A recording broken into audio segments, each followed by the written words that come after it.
ഈശോ മിശിഹായ്ക്ക് സ്തുതിയായിരിക്കട്ടെ. എല്ലാവരെയും പുതിയൊരു ദിവസത്തിലേക്ക് സ്നേഹപൂർവ്വം ക്ഷണിക്കുന്നു. വചനവായന നല്ല രീതിയിൽ മുന്നോട്ട് പോകുന്നു. നമ്മൾ പുതിയൊരു ഭാഗവും കൂടി വായിച്ച് പൂർത്തീകരിക്കാൻ പോവുകയാണ്. ഇന്ന് നമ്മൾ വായിക്കാൻ പോകുന്ന ഭാഗം വിശുദ്ധ യോഹന്നാൻ അറിയിച്ച സുവിശേഷം അധ്യായം 20, ശൂന്യമായ കല്ലറ. ആഴ്ചയുടെ 1-ാം ദിവസം അതിരാവിലെ ഇരുട്ടായിരിക്കുമ്പോൾ തന്നെ മഗ്ദലന മറിയം ശവകുടീരത്തിൻ്റെ സമീപത്തേക്ക് വന്നു. ശവകുടീരത്തിൻ്റെ കല്ല് മാറ്റപ്പെട്ടിരിക്കുന്നതായി അവൾ കണ്ടു. അവൾ ഉടനെ ഓടി ശിമയോൻ പത്രോസിൻ്റെയും യേശു സ്നേഹിച്ചിരുന്ന മറ്റേ ശിഷ്യൻ്റെയും അടുത്തെത്തി പറഞ്ഞു, കർത്താവിനെ അവർ കല്ലറയിൽ നിന്ന് മാറ്റിയിരിക്കുന്നു. എന്നാൽ അവനെ അവർ എവിടെ വെച്ചുവെന്ന് ഞങ്ങൾക്ക് അറിഞ്ഞുകൂടാ. പത്രോസ് ഉടനെ മറ്റേ ശിഷ്യനോടുകൂടെ കല്ലറയുടെ അടുത്തേക്ക് പോയി. അവർ ഇരുവരും ഒരുമിച്ചോടി. എന്നാൽ മറ്റേ ശിഷ്യൻ പത്രോസിനേക്കാൾ കൂടുതൽ വേഗമോടി ആദ്യം കല്ലറയുടെ അടുത്തെത്തി. കുനിഞ്ഞു നോക്കിയപ്പോൾ കച്ച കിടക്കുന്നത് അവൻ കണ്ടു. എങ്കിലും അവൻ അകത്ത് പ്രവേശിച്ചില്ല. അവൻ്റെ പിന്നാലെ വന്ന ശിമയോൻ പത്രോസ് കല്ലറയിൽ പ്രവേശിച്ചു. കച്ച അവിടെ കിടക്കുന്നതും തലയിൽ കെട്ടിയിരുന്ന തുവാല കച്ചയോടുകൂടെ അല്ലാതെ തനിച്ച് ഒരിടത്ത് ചുരുട്ടി വെച്ചിരിക്കുന്നതും അവൻ കണ്ടു. അപ്പോൾ കല്ലറയുടെ സമീപത്ത് ആദ്യം എത്തിയ മറ്റേ ശിഷ്യനും അകത്ത് പ്രവേശിച്ച് കണ്ട് വിശ്വസിച്ചു. അവൻ മരിച്ചവരിൽ നിന്ന് ഉയർത്തെഴുന്നേൽക്കേണ്ടിയിരിക്കുന്നു എന്ന തിരുവെഴുത്ത് അവർ അതുവരെ മനസ്സിലാക്കിയിരുന്നില്ല. അനന്തരം ശിഷ്യന്മാർ മടങ്ങിപ്പോയി. യേശു മഗ്ദലന മറിയത്തിന് പ്രത്യക്ഷപ്പെടുന്നു. മറിയം കല്ലറയ്ക്ക് വെളിയിൽ കരഞ്ഞുകൊണ്ട് നിന്നു. അവൾ കരഞ്ഞുകൊണ്ടിരിക്കുമ്പോൾ കുനിഞ്ഞ് കല്ലറയിലേക്ക് നോക്കി. വെള്ളവസ്ത്രം ധരിച്ച 2 ദൂതന്മാർ യേശുവിൻ്റെ ശരീരം വെച്ചിരുന്നിടത്ത് ഒരുവൻ തലയ്ക്കിലും ഇതരൻ കാൽക്കുലുമായി ഇരിക്കുന്നത് അവൾ കണ്ടു. അവർ അവളോട് ചോദിച്ചു, സ്ത്രീയെ, എന്തിനാണ് നീ കരയുന്നത്? അവൾ പറഞ്ഞു, എൻ്റെ കർത്താവിനെ അവർ എടുത്തുകൊണ്ട് പോയി. അവർ അവനെ എവിടെ വെച്ചിരിക്കുന്നുവെന്ന് എനിക്ക് അറിഞ്ഞുകൂടാ. ഇത് പറഞ്ഞിട്ട് പുറത്തോട്ട് തിരിഞ്ഞപ്പോൾ യേശു നിൽക്കുന്നത് അവൾ കണ്ടു. എന്നാൽ അത് യേശുവാണെന്ന് അവൾക്ക് മനസ്സിലായില്ല. യേശു അവളോട് ചോദിച്ചു, സ്ത്രീയെ, എന്തിനാണ് നീ കരയുന്നത്? നീ ആരെയാണ് അന്വേഷിക്കുന്നത്?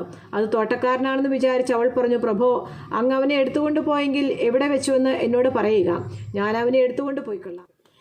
യേശു അവളെ വിളിച്ചു, മറിയം. അവൾ തിരിഞ്ഞ് റബ്ബോനി, ഗുരു എന്നർത്ഥം എന്ന് ഹെബ്രായ ഭാഷയിൽ വിളിച്ചു. യേശു പറഞ്ഞു, നീ എന്നെ തടഞ്ഞു നിർത്താതിരിക്കുക. എന്തെന്നാൽ ഞാൻ പിതാവിൻ്റെ അടുത്തേക്ക് ഇതുവരെയും കയറിയിട്ടില്ല. നീ എൻ്റെ സഹോദരന്മാരുടെ അടുത്ത് ചെന്ന് അവരോട്, ഞാൻ എൻ്റെ പിതാവിൻ്റെയും നിങ്ങളുടെ പിതാവിൻ്റെയും എൻ്റെ ദൈവത്തിൻ്റെയും നിങ്ങളുടെ ദൈവത്തിൻ്റെയും അടുത്തേക്ക് ആരോഹണം ചെയ്യുന്നു എന്ന് പറയുക. മഗ്ദലന മറിയം ചെന്ന്, ഞാൻ കർത്താവിനെ കണ്ടുവെന്നും അവൻ ഇക്കാര്യങ്ങൾ തന്നോട് പറഞ്ഞുവെന്നും ശിഷ്യന്മാരെ അറിയിച്ചു. ശിഷ്യന്മാർക്ക് പ്രത്യക്ഷപ്പെടുന്നു. ആഴ്ചയുടെ ആദ്യ ദിവസമായ അന്ന് വൈകിട്ട് ശിഷ്യന്മാർ യഹൂദരെ ഭയന്ന് കതകടച്ചിരിക്കെ യേശു വന്ന് അവരുടെ മധ്യേ നിന്ന് അവരോട് പറഞ്ഞു, നിങ്ങൾക്ക് സമാധാനം. ഇപ്രകാരം പറഞ്ഞുകൊണ്ട് അവൻ തൻ്റെ കൈകളും പാർശ്വവും അവരെ കാണിച്ചു.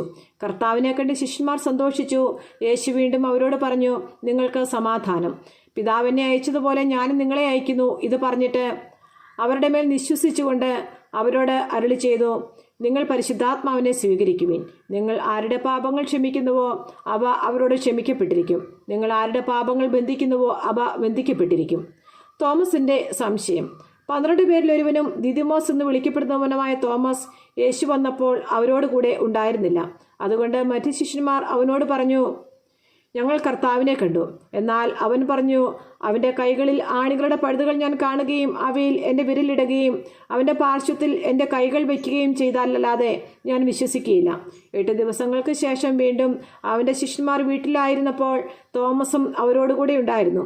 വാതിലുകൾ അടച്ചിരുന്നു. യേശു വന്ന് അവരുടെ മധ്യത്തിൽ നിന്നുകൊണ്ട് പറഞ്ഞു, നിങ്ങൾക്ക് സമാധാനം. അവൻ തോമസിനോട് പറഞ്ഞു, നിന്റെ വിരൽ ഇവിടെ കൊണ്ടുവരിക, എൻ്റെ കൈകൾ കാണുക. നിന്റെ കൈ നീട്ടി എൻ്റെ പാർശ്വത്തിൽ വയ്ക്കുക. അവിശ്വാസിയാകാതെ വിശ്വാസിയായിരിക്കുക. തോമസ് പറഞ്ഞു, എൻ്റെ കർത്താവേ, എൻ്റെ ദൈവമേ. യേശു അവനോട് പറഞ്ഞു, നീ എന്നെ കണ്ടതുകൊണ്ട് വിശ്വസിച്ചു.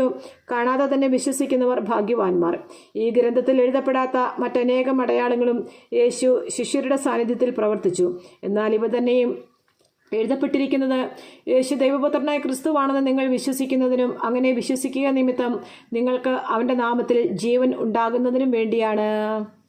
നമ്മുടെ കർത്താവായ യേശു മിശിഹായ്ക്ക് സ്തുതി.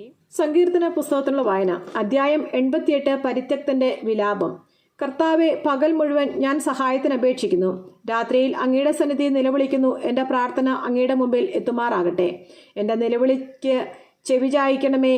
എൻ്റെ ആത്മാവ് ദുഃഖപൂർണ്ണമാണ്. എൻ്റെ ജീവൻ പാതാളത്തിൻ്റെ വക്കിലെത്തിയിരിക്കുന്നു. പാതാളത്തിൽ പതിക്കാൻ പോകുന്നവരുടെ കൂട്ടത്തിൽ ഞാൻ എണ്ണപ്പെട്ടിരിക്കുന്നു. എൻ്റെ ശക്തി ചോർന്നുപോയി. മരിച്ചവരുടെ ഇടയിൽ പരിത്യജിക്കപ്പെട്ടവനെ പോലെയും ശവകുടീരത്തിൽ കിടക്കുന്ന വധിക്കപ്പെട്ടവനെ പോലെയും അങ്ങ് ഇനി ഒരിക്കലും ഓർക്കാത്തവനെ പോലെയും ഞാൻ അങ്ങയിൽ നിന്ന് വിച്ഛേദിക്കപ്പെട്ടിരിക്കുന്നു. അങ്ങനെ പാതാളത്തിൻ്റെ അടിത്തട്ടിൽ അന്ധകാരപൂർണവും അഗാധവുമായ തലത്തിൽ ഉപേക്ഷിച്ചിരിക്കുന്നു. അങ്ങയുടെ ക്രോധം എന്നെ ഞെരിക്കുന്നു, അങ്ങയുടെ തിരമാലകൾ എന്നെ മൂടുന്നു. കൂട്ടുകാർ എന്നെ വിട്ടകലാൻ അങ്ങ് ഇടയാക്കി, അവർക്കെന്നെ ബീഭത്സ വസ്തുവാക്കി. രക്ഷപ്പെടാനാവാത്ത വിധം അങ്ങനെ തടവിലാക്കി. ദുഃഖം കൊണ്ട് എൻ്റെ കണ്ണും മങ്ങിപ്പോകുന്നു. കർത്താവേ, എന്നും ഞാൻ അങ്ങയെ വിളിച്ചപേക്ഷിക്കുന്നു.